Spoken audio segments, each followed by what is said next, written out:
من الشيطان اللعين الرجيم. بسم الله الرحمن الرحيم. الحمد لله رب العالمين والعاقبة للمتقين والجنة للموحدين والنار للملحدين، والصلاة والسلام على سيد الأنبياء والمرسلين سيدنا ونبينا بالقاسم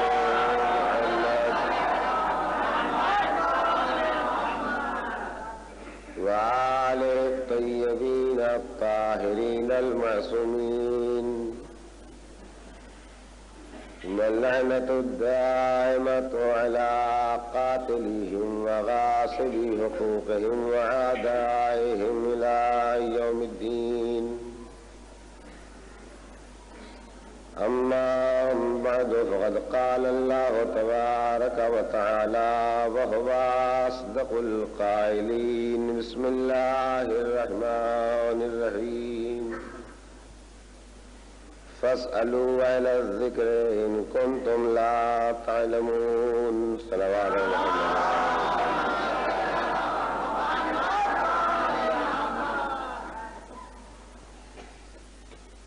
میں نے آپ کے سامنے روزانہ قرآن مجید کے اس فقرے کی تلاوت کی ہے، جس میں ہر ناواقف، ہر نہ جاننے والے شخص کو ہدایت دی گئی ہے کہ تم جو کچھ نہیں جانتے ہو ان سے پوچھو جو اہل ذکر ہیں.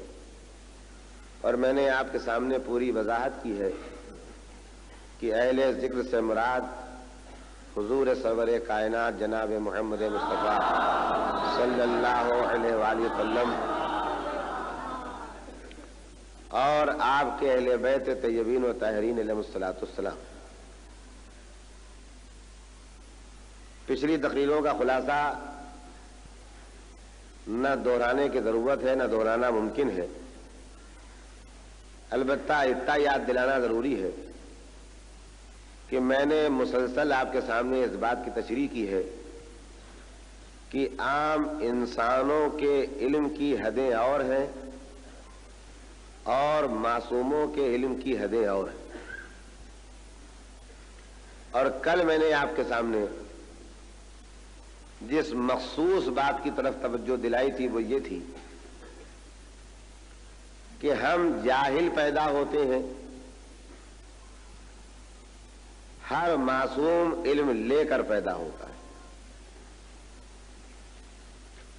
لیکن 14 معصومین کے علاوہ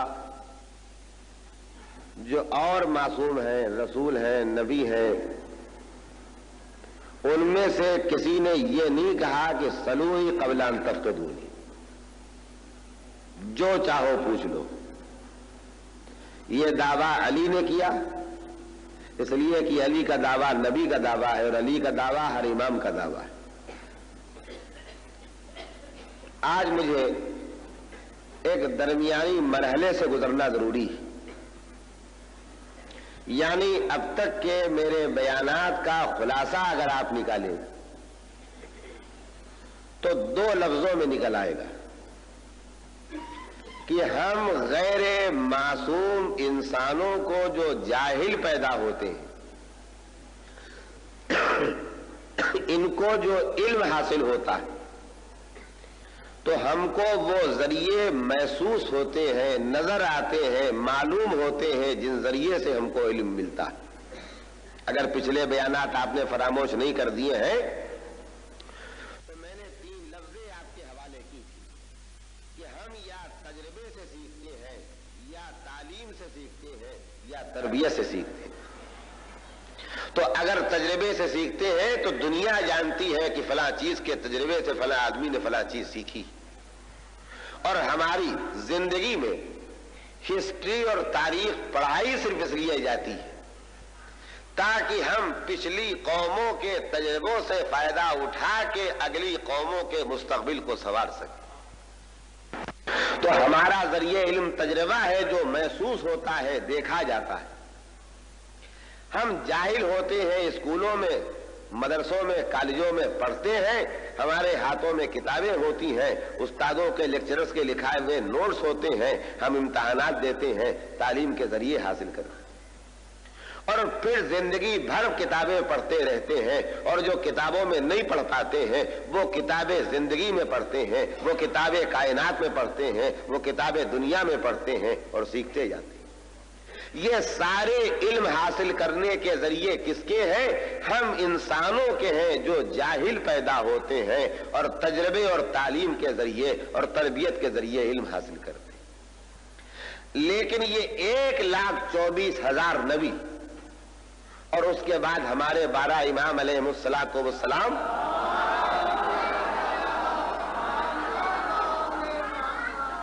یہ جس دن پیدا ہوتے ہیں عالم پیدا ہوتے ہیں، اور دوسرے معصوموں کے ایک بات چھوڑ دیجئے، لیکن یہ 14 معصوم جو ہیں ان کے پاس اتنا علم ہوتا ہے کہ نہیں جانتے کا لفظ ان کی زبان پر کبھی آتا نہیں ہے، بلکہ یہ آتا ہے کہ جو چاہو پوچھ لو۔ تو اب مسئلہ یہ ہے کہ ان کے پاس علم کیسے آتا ہے؟ وہ جو میں نے ایک دن آپ سے وعدہ کیا تھا کہ 2 قسم کے تعلیم یافتہ لوگ پائے جاتے ہیں، کچھ پرانی تعلیم والے جو مولوی کہلاتے ہیں اور کچھ نئی تعلیم والے جو ایجوکیٹڈ کہلاتے ہیں، تو ان سے تو میں تھوڑا بہت نبٹ چکا ہوں جو مولوی تھے۔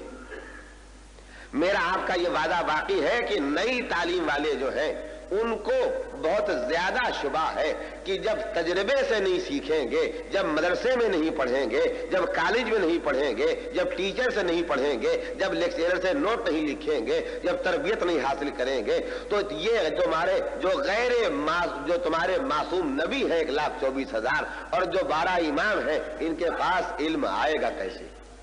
یہ ایک مسئلہ ہے۔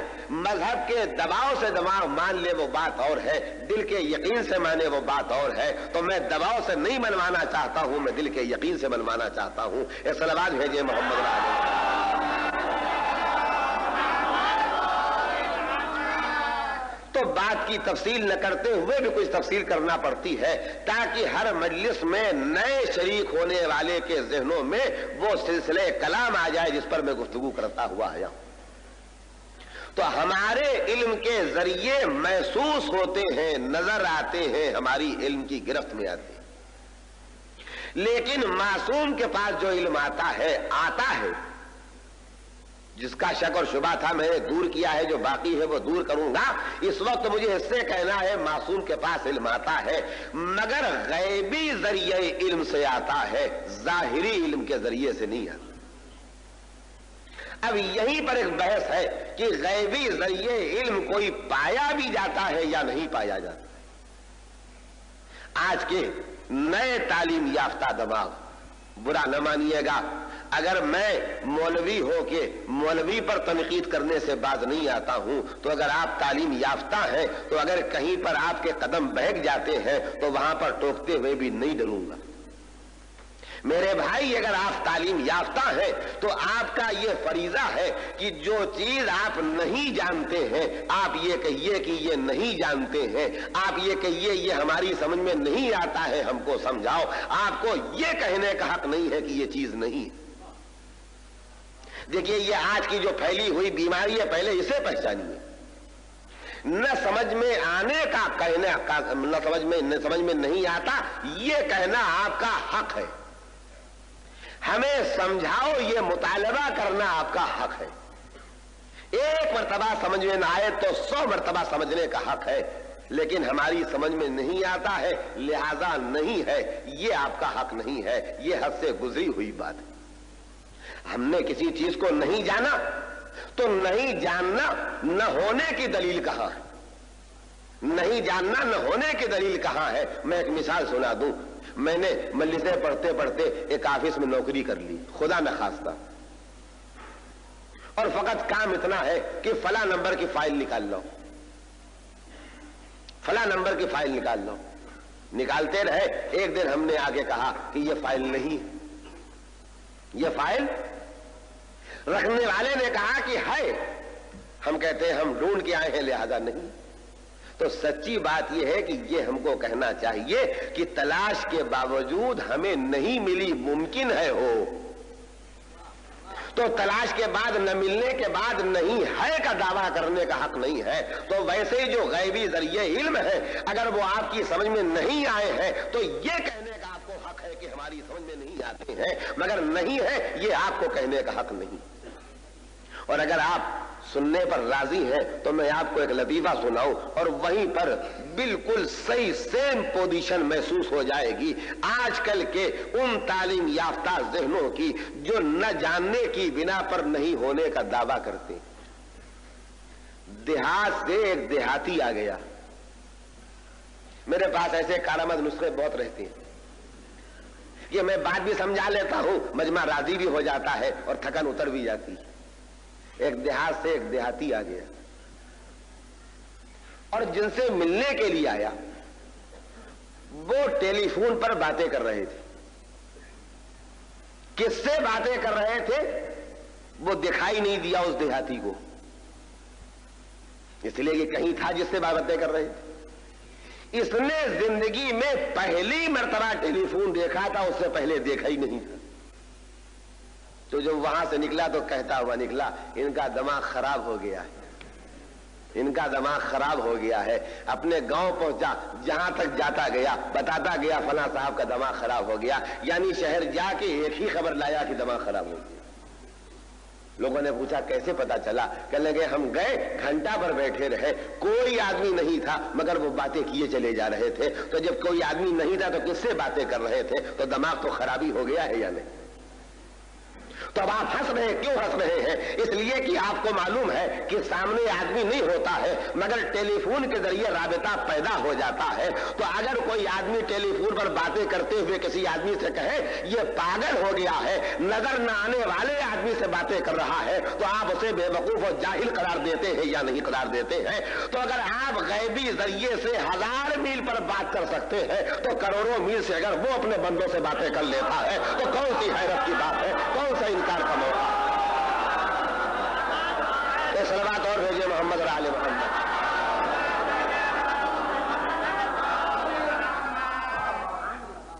آج دنیا میں کتنی چیزیں ایجاد ہو چکی, مواصلاتی ذرائع نے کتنی ترقی کر لی.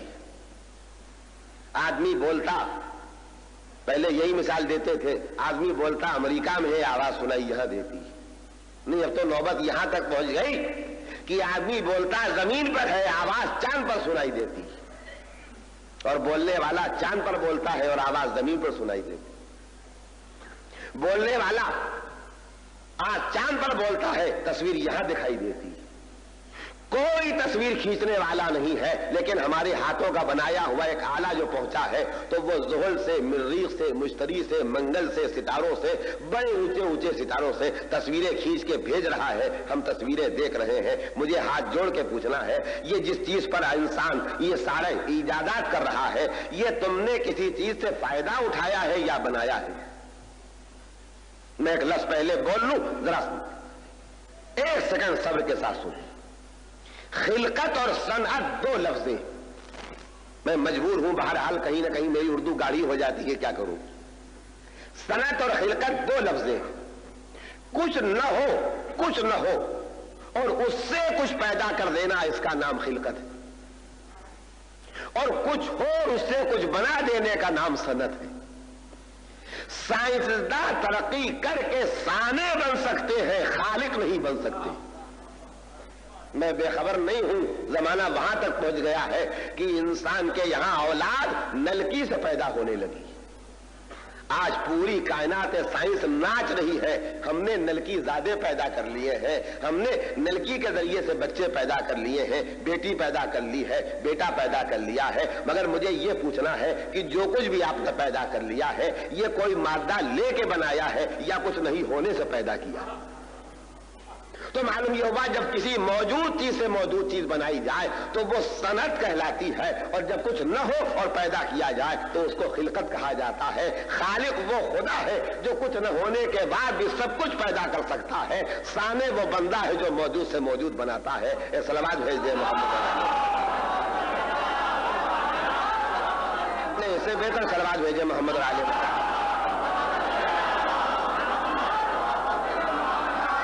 تو آپ نے جو کچھ بنایا ہے کہ آپ کے بھیجے ہوئے کیمرے اونچے اونچے سیاروں میں جا کے کروڑوں میل سے آپ کو تصویریں بھیج رہے ہیں، آپ کی بات چاند تک جا رہی ہے، تصویریں سامنے آ رہی ہیں، اور ایسی تصویریں سامنے آ رہی ہیں۔ آدمی مر گیا ہے مگر ٹیلی ویژن پر اس کی تصویر بھی آ رہی ہے اور تقریر بھی آ رہی ہے۔ تو یہ ساری چیزیں جو آپ نے بنائی ہیں اور جن پر برا نہ مانیے گا، بنا کے ذرا دماغ خراب ہو گیا ہے۔ کل جب میں نے اپنے لیے کہا تھا تو آپ ناراض نہیں ہوئے تھے، تو آج آپ کو بھی ناراض ہونے کا حق نہیں۔ یہ جو کچھ ذرا بنا کے انسان کا دماغ خراب ہو گیا ہے۔ مجھے یہ پوچھنا ہے، اگر تم کو کائنات میں ایجادات کا مسالہ خدا نے نہ دیا ہوتا تو تم بناتے کاہے سے؟ تو اگر اس کی بخشی ہوئی طاقتوں سے تم اتنا کچھ بنا سکتے ہو کہ غیبی ذریعے کے ذریعے تم اپنا پیغام چاند تک پہنچا دو، تو خالق کو تم نے مجبور سمجھا ہے کہ وہ غیبی ذریعے سے اپنے معصوم بندوں تک علم نہیں پہنچا سکتا ہے۔ یہ صلوات بھیجے محمد علیہ۔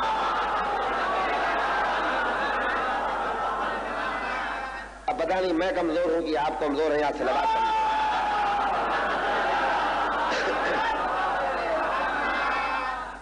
دو باتوں کا مجھے اور تذکرہ کرنا ہے،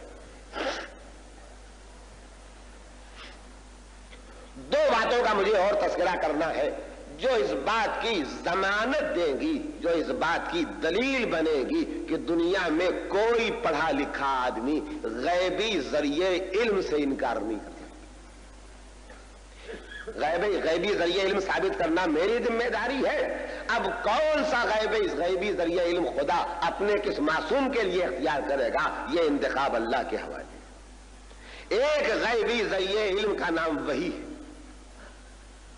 ایک غیبی ذریعہ علم کا نام القاء ہے، ایک غیبی ذریعہ علم کا نام الہام ہے، ایک غیبی ذریعہ علم کا نام یہ ہے کہ جبریل پیغام لے کے آتے ہیں، ایک غیبی ذریعہ علم کا نام یہ ہے کہ سامنے کے درخت سے آواز آنے لگتی ہے، ایک غیبی ذریعہ علم کا نام یہ ہے کہ خود دل میں اللہ خیال ڈال دیتا ہے، ایک غیبی ذریعہ علم کا نام یہ ہے کہ جو ہونے والا ہے یا جو کام لینے والا ہے اس کا پیغام یا حکم خواب میں پہنچا دیتا ہے۔ تو یہ تو اس حکم دینے والے کی ذمہ داری ہے کہ وہ کس ذریعے سے انتخاب کرے، کس ذریعے کا انتخاب کرے۔ ہم کو باتیں کرنا ہوتی ہیں، کبھی ہم تار بھیجتے ہیں، کبھی ہم خط بھیجتے ہیں، کبھی ہم ٹیلی فون پر ٹرنک کال پر بات کر لیتے ہیں، تو یہ تو ہمارے بھی پسند پر ہے، تو اس کی بھی پسند پر ہے۔ جسے چاہے گا الہام بتا دے گا، جسے چاہے گا خواب میں بتا دے گا، جسے چاہے گا وحی بتا دے گا، جسے چاہے گا باتیں کر لے گا، جسے چاہے گا فرشتے کو بھیج دے گا۔ اس میں بندوں کو کیا دخل ہے؟ صلوات بھیجیے محمد علیہ۔